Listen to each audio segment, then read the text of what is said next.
Moi, je suis étonné que l'être humain utilise tout, sauf sa tête. Beaucoup se sont focalisés sur le physique et ont oublié ce qui est nécessaire. Dis-moi, qu'est-ce qui fait l'être humain? Qu'est-ce qui fait l'être humain au juste?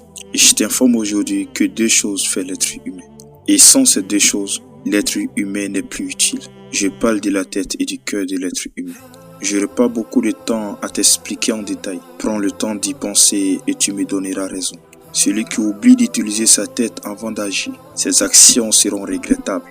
Et la chanson serait « Si j'avais réfléchi un peu ».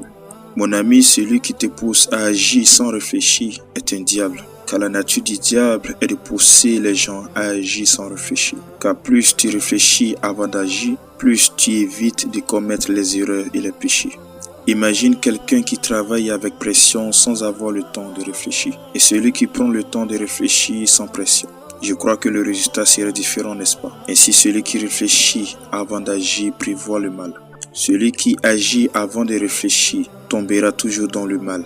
Et c'est ça l'objectif du diable. Le diable ne veut pas que tu réfléchis, car tu pourrais avoir la connaissance du piège. Alors qu'Allah Azawajal voudrait que tu réfléchis à chaque action que tu poses. C'est pour ça que Dieu nous invite à réfléchir, à être plus intelligent dans la vie. Par exemple, dans le Coran, à la fin de la sourate Al-Baqarah, verset 179, Allah dit « Ya ulil albab » aux gens doués d'intelligence. Et même lorsque Allah Azawajal s'adresse à ses créatures, Allah Azawajal dit « Seuls les doués d'intelligence comprendront ces paroles ».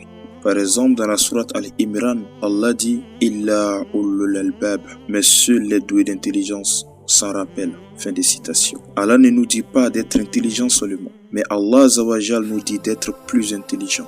Allah Azawajal aime la qualité, l'évolution, le progrès, l'effort intellectuel. Mais malheureusement, beaucoup parmi nous prennent le temps à payer des savants, à payer des parfums pour entretenir leur corps physique et oublient ce qui est fondamental, qui est le cerveau. Je ne dis pas seront beau ou belle est mauvais, mais chaque chose a sa priorité. Et ta priorité est de devenir intellect, quelqu'un d'éveillé, quelqu'un de très conscient, quelqu'un qui ne croit pas facilement ce que les gens disent sans y réfléchir. Tu ne dois pas être seulement un suiveur, ni une marionnette pour la société.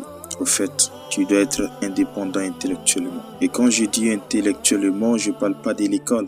C'est drôle que beaucoup de personnes pensent que l'école rend intelligent. Les gens ne savent pas que l'école et l'intelligence est différent. Et crois-moi, car certains sont partis à l'école et même souvent nuls à l'école, mais on voit aujourd'hui le résultat. Enfin bref, je n'ai pas envie de développer cela sincèrement. Et si tu as bien remarqué dans notre société, certains groupes de personnes ne veulent pas que tu réfléchis, parce que malheureusement l'ignorance des gens leur profite.